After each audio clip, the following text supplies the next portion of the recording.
if you are the only black director in today's economy, trust and believe you will miss out on most tenders, because specific goals, targets for each corporate company and public sector entities has drastically changed, my friends.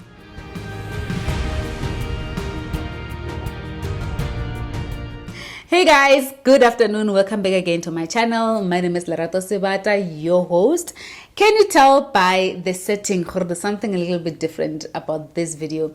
It is purely because we are celebrating 4 years of this platform, and I just wanted to sit down, appreciate you guys, answer some questions. We have not done a Q&A in a while, so as they say, in a minute. So I thought, why not celebrate our 4 years and just take on some few questions. So before, guys, I just derail. I just wanted us to go through Q&A. I asked some people to just send their questions that they'll like me to answer, and I will do this in this sit down. So I posted a poll on my Instagram, TikTok, and here as well on YouTube. So yeah, I'm gonna be answering these questions so you guys would know. So some people did actually send me some inboxes, so I'm gonna just go through this. Anyway, if you still feel like you want to ask me a question, maybe you're seeing this video later, you can just pop it right in the comment section and I'll definitely respond. So let's start this video. Hi Lerato, can I ask which qualification is important between CIPS or SCM via university? So if you do not know, CIPS is the Chartered Institute of Purchasing and Supply. It is a global institution that recognizes procurement and supply chain. So it is a global certification. So some wise person said this to me when I also asked this question. This was back in 2014 or 12. And this wise man said to me, always chase for qualification versus certification. If you are in a room and they call someone who's certified versus a doctor that is qualified, who do you think is best suited to perform a surgery? The qualified doctor. So if you're not qualified, you cannot operate. You're not, because you're certified. So meaning, chase qualification and versus certifications that will follow. You can always be certified at some point in your life. But from an NQF perspective, if I come with NQF level 7 and someone comes with NQF level 8, then who's going to be more hired? Who's going to get more paid? Even if I come with NQF level 7 and then I'm certified, but the one that has a higher NQF level will be the one that gets hired and be paid more. So chase for qualification versus certification and then get certified as you go along in your career. That is my honest answer, and I've seen this work for me because I took that from another wise man, very intelligent GM at the time. So I advise you to do the same. Next question. What should a small business like mine take to ensure we are ready to bid on tenders? Firstly, guys, sort out your compliance. A lot of small business do not focus on ensuring that they are compliant and their businesses are not ready. So let's talk about basic compliance. Yes, you are registered on CIPS. Yes, you have a CSD certificate. Yes, you probably applied for your SARS tax clearance. It does not end there. If you are in a particular industry, look for certifications and requirements and compliance of that particular industry and ensure that you are also compliant in that, right? And yourself as well as a director, check that you do not have anything that might implicate you doing business again in future, right? And then also sort out your BEE, complete your BEE certificates properly. And one thing I also want to reiterate is that when procurement does evaluation on tenders, they look at black female, black owned obviously, and then what is the percentage of the youth in that business, rural, veteran, disability. Part of compliance includes that your company must have at least a piece of these type of different categorization within the BEE, because remember, transformation is not just being black, it is transforming black female, or black youth with disability or not, whatever the case might be, but that's part of compliance, right? And then your financial statements, your books, financial bookkeeping, that's part of compliance. So ensure that you are compliant. And then also preparing for bids and tenders is always look out for opportunities that are within your level playing field. Don't go and bid for things that you don't have the capacity, you don't have the resource, you don't have the funds to even take on those big projects. Rather look for enterprise and supply development programs, look for any incubation programs, or small RFQs that are within your reach, of course, right? And then the other thing is that people don't focus on making sure that when you go look for funding, for example, you don't have the minimum requirements. Find out what are the minimum requirements for funders to give you a PO funding, invoice funding, or even just general business growth, funding. So you have to look into those things. I cannot stress this enough, right? So again, look for partnerships. I would say that look for opportunities where you can partner, or you can collaborate, or you can JV. It does have pros and cons, but look for where you can leverage so that you can start getting experience. Don't wait for the big tender to land for you to start, thinking you'll have experience. Do the work at your level, document that work. When you are done, request for reference letter, no matter how small it is. And now that starts setting you up, for success. That's what I would say. And then let's move right along, right? Another question, hey Lerato, can you walk me through the procurement process for governance or municipal projects? My brother, Kay, I think Kay asked this. Walk me through the procurement process for governance. I don't know what you mean procurement process for governance. The project governance starts when you're about to start the project. So let's say you are now the awarded bidder. Now, the project manager, they have their own checklist. And a project governance is how are you as a bidder working in that project going to govern the process from starting to ensure that health and safety is covered, due diligence is covered, right? Reporting metrics is recovered. So your governance around, rules and regulations and you managing the actual project, your project metrics, your responsibility metrics, your RACI, who approves what, who are your stakeholders, and then when do you submit your invoices, your project governance, right? Project governance sometimes speaks to governance meetings that you set with the clients or your suppliers, just the whole coordination of a project, honestly speaking. So, but all of that you agree after the contracting. Sometimes you might need to just highlight a snitch when you are submitting your bids. This is how I'm going to do my project governance on site once I get awarded this bid. And then only, right? So I think I took long explaining this question, but I think you get me. All right, next question. Hi Lerato, what is the best way to calculate pricing? My sister, get the pricing calculator, which I think you did. But the best way to calculate pricing, it's a broad question, what you're asking me. It depends on what services. I believe you are in cleaning. So if you are in cleaning, I have guided you through the bid pricing calculator. I'm going to link it in the description for those who do not know or you do not have your access as yet. You can download and purchase that. It is sold. It's not for free. I just need to declare that. So, but how do you best calculate pricing? It is dependent on your cost drivers and your expenses, obviously, and where you buy your items, and then putting a margin, right? The most important thing when you're bidding or pricing for tenders is to always have what we call total cost of ownership. How much does it cost you to own or to render the service, not just for now, but for the next 6 months, for the next year, and the next 3 years. So if you can go back to the video I did, pricing your tender services, and the bid calculator just helps you a lot. So if you really just struggle to know how to price, maybe you might need to do consultation with me so that we can go through line by line. But what I'm just explaining now is what I've explained in my pricing video, or in making more practical actually in my bid pricing calculator, so that I don't have to spend a lot more time explaining this, right? Pricing, guys, is one big animal. It seems difficult. It isn't until you know how to do it. Okay. And then another question, declaration of interest. I know it's a huge topic and broad, but if you can touch just on it. I think someone also asked me about SBD 3.1, which is declaration of interest. Guys, declaration of interest basically is different for each and every organization. The questions are different, but the methodology is the same. You are declaring that you have interest in the particular organization you are submitting your bid. So if I am going to tender in a particular organization, maybe let's just say ESCOM, and my family member works at ESCOM, I have to declare that I know someone there.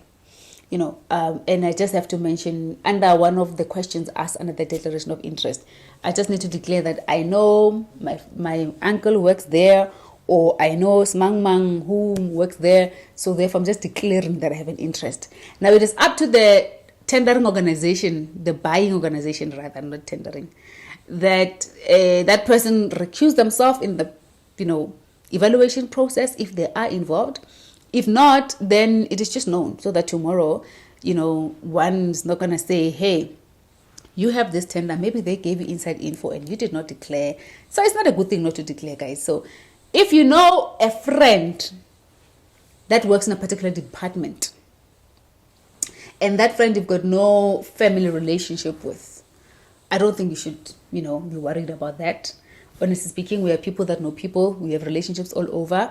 The fundamental thing about declaration, which is more important, is people who may have ability to influence the process in your favor, or you might, be preferred because you know someone, that close to the process, not just the organization. I mean, you could be knowing someone about HR, So yeah, it's a bit tricky, but to be safe, just declare. Tips for beginners. I don't know how to answer this question. Please just come and educate yourself. More than anything else, educate yourself with procurement, the process, tenders. I think I have done a lot of videos here on YouTube that can help people who do not know where to start. If you do not understand what you're doing, you will obviously set yourself for failure. So I would say get yourself educated, come to classes. When I do master classes, baby, please show up. Attend those master classes, buy those tickets, rather pay to get education and insights instead of go and do things and be scammed or robbed, defrauded, something, and then tomorrow you come and cry. Then you come to me, Lerato, which is what happens a lot of times. I don't know why, but I would advise you to just get yourself educated, learn.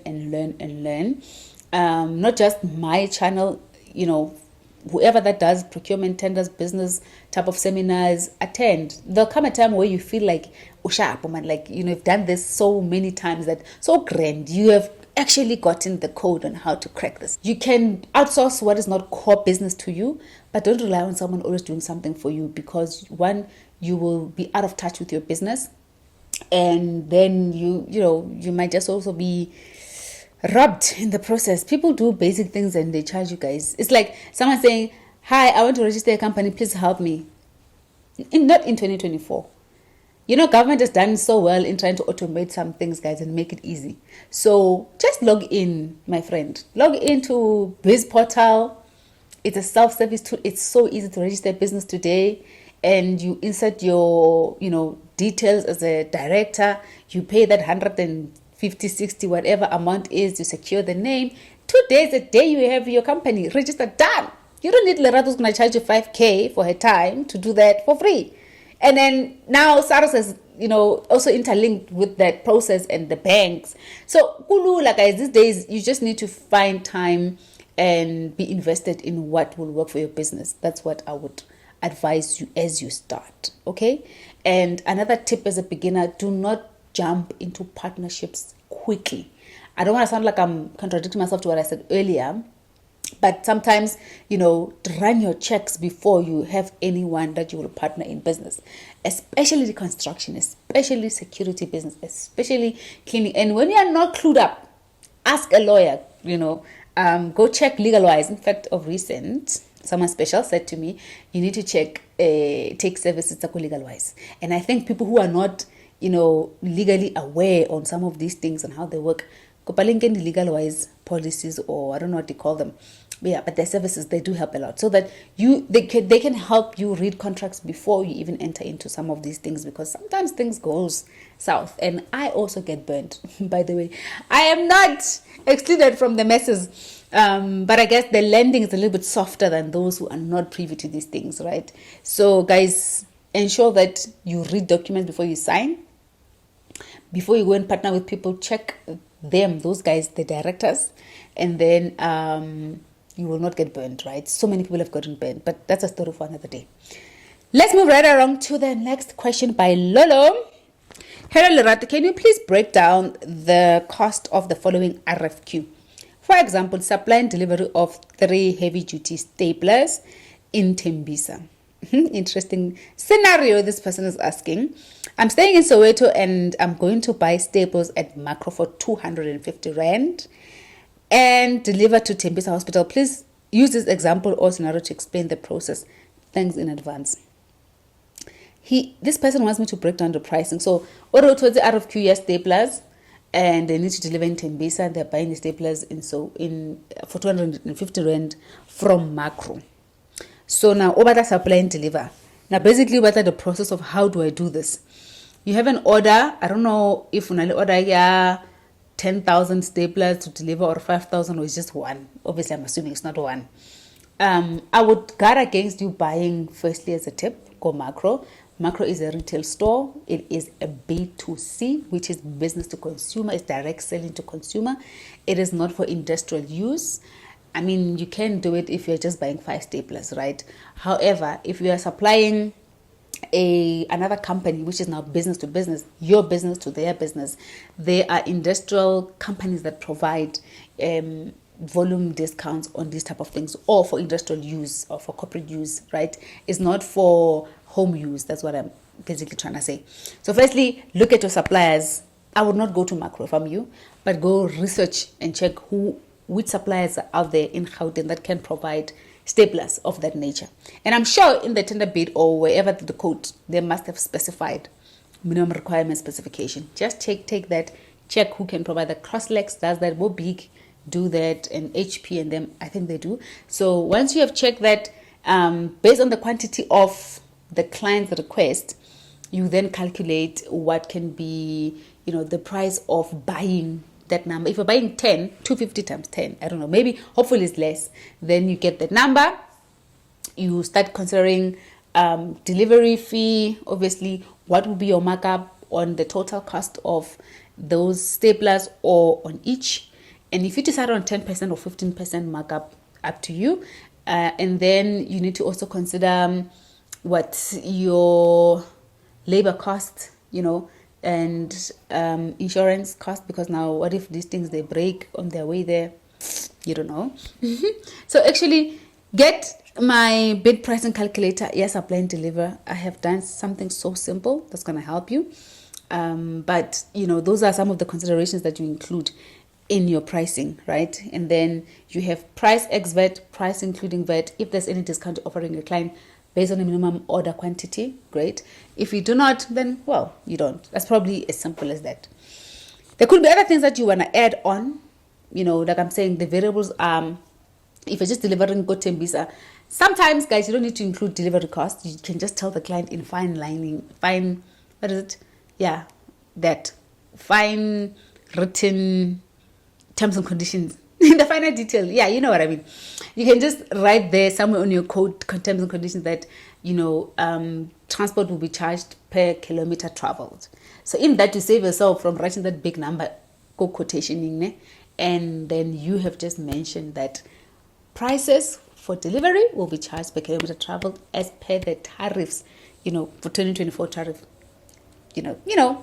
I don't know. I think it's 4 Rand 90 per kilometer or 5 Rand now, but you can check the 2024 tariff rates. So yeah, I hope I answered. I've been speaking for so long. Let's see here. 20 minutes. Oh my gosh. All right, let's move right along. Next question. I would like to know how to apply for small tenders for architecture, draftsman, design, house plans. Your friends are construction friends because obviously, you are interlinked, right? So if you don't know where or how to apply, you need to check on e-tenders if you're going to be looking for opportunities within the public sector space. My stomach is growling. Clearly, I'm hungry. And it is 5 p.m. recording this. Okay, sources for tenders. Let me just quickly give you guys some few sources you can look at when you're looking for tender opportunities. This person, you might need to look for those opportunities there, right? Obviously, private companies, you do need to do what you call guerrilla marketing, which is knocking on the doors and saying, who is this procurement person here? Who's the business person here? I need to just pitch my business. Unfortunately, that's just the name of the game. But for public, tenders, You can look at subscription-based publication or free tender publications. I'll give you 4 of each. One is easy tenders. I'll write it here so that you guys remember. And then Tender.com and company partners, and then tender alerts. These ones you need to pay some subscription.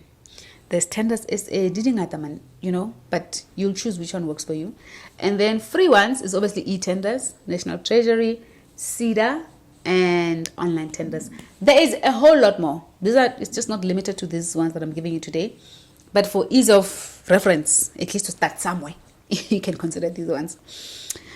Okay. Whew. Wow. Let me take a quick little break. I'll come back with the last 2 questions. Okay, guys. So while we're in this topic regarding questions, so I just thought let me quickly also go to my comments and I can just add these questions because some people have asked me. Lerato, my question is based on 80% pricing point.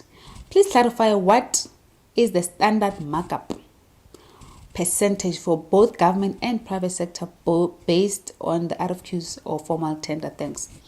There is no thing called a standard markup. You determine what is your markup for the services that you render. There is obviously industry guidance and benchmark, which most people, if they're doing supply and deliver, apply the 20%, 25%, some 30% on the services that you render. However, if you did not, I need to just make this disclaimer. If you did not quote accordingly, you will not even see that 20%. People forget things like kind of rush orders, or additional work hours, or underestimating delivery fees, because you just calculate based on what you think, not what is practical, what the client is asking. You need to add on conditions that cover you as a business. Some people forget things like your exchange rates, your petrol costs going up, your suppliers increasing pricing. Sometimes you need to align when do your suppliers increase their pricing so that you can include that in your response. So some of these variables or hidden costs do eat up that 20%, 25% that you would have obviously accommodated and applied. But if you have done it properly, you should not have the problem. So my friend, get the bid price calculator. You'll be fine. Okay. And then other question is, if I scored 8 points, is there a possibility that the tender might be awarded to me or just at the specific point? If I don't match with them, I just leave it, or what the cost because I'm stuck. This is related to specific goals. Specific goals, how they work is basically the points that you get for BE transformation. So the points work on what you have as a business. If I am just 100% black female, I own my company, I'm the only director. And the specific goals, any entity that publishes the tender and they say black owned maybe is 10 points, black women owned is maybe 20. And then they put youth as 30, disability, people with disability 30 and 10. I'm going to lose those points. And that is just a point system that adds on to the bigger points that procurement evaluates. Remember, B is just one element. That's one thing you must understand. Price is another element. B is another element. And then you doing the actual work, right? Being evaluated on your proposal, your methodology, your approach, the CVs that you provide, the resources that you mentioned, the experience that you have. Those are other points that will matter. And then what procurement will do is to aggregate all the points into one. Sorry if it sounds technical, but that's just how things are. Maybe one day we'll do like a graphical view on how this is done. That might just get me in trouble with most procurement teams. But I don't know, we'll see if it's worth taking that risk. Giving you like a small little inside scoop. But I think you guys would value that. So in essence, it's not just about specific goals, you not being able to get it or not. The best thing for yourself to do is ensure in your company management structure, you have black female ownership, youth, and maybe people with disability, a snitch percentage, 10% or so. If you are the only black director in today's economy, trust and believe you will miss out on most tenders, because specific goals, targets for each corporate company and public sector entities has drastically changed, my friends. So therefore you want to align, otherwise you will be kicked out so nicely at the end when you need to receive that award by people who have done well with that, but they might have just quoted higher than you, or even not provided the best response. But you know what, sometimes rules cannot be changed. Rules are rules. Whoever wins wins. Choice is yours. So get your specific goals right. Go and transform your BEE plans. Okay, that's just my advice, guys. I think for now we should probably leave it there. What do you guys think? Let's leave it there, right? Yeah, I don't want to overextend this. Hello, do you have to fill SBD 6.1 if the tender is RFQ, which the quotation is below 1 million? To answer a question, you have to complete SBD 6.1 on any tender. Now, value based, it's not based on any value. So you need to ensure that you complete that part of the tender document. Okay, guys, let's leave it here. If there's any other question that you feel like you want to ask me, you know, feel free to post it in the comment section, and I'll take my time personally to answer this, because it is a debut vibe to celebrate 4 years of creating content and just appreciating you guys, just saying thank you for the support, thank you for sticking this with me. You know, we are growing into many different ways. Next year we're going to be doing other things, as we'll see, and I appreciate you guys. Don't forget to like this video if it has helped you, subscribe, you know, and share. You know, reach out to me on all the social media platforms. I'm on TikTok, I'm on Instagram, Lerato Sebata, Procurement Genius. You'll find me there. And Facebook, I do need someone who can help me with my Facebook, because I'm gonna have 2 hands, child, and I cannot just be all over. And I'm losing money there. But yeah, guys, I'll see you on the next video, and cheers to 4 years. Bye.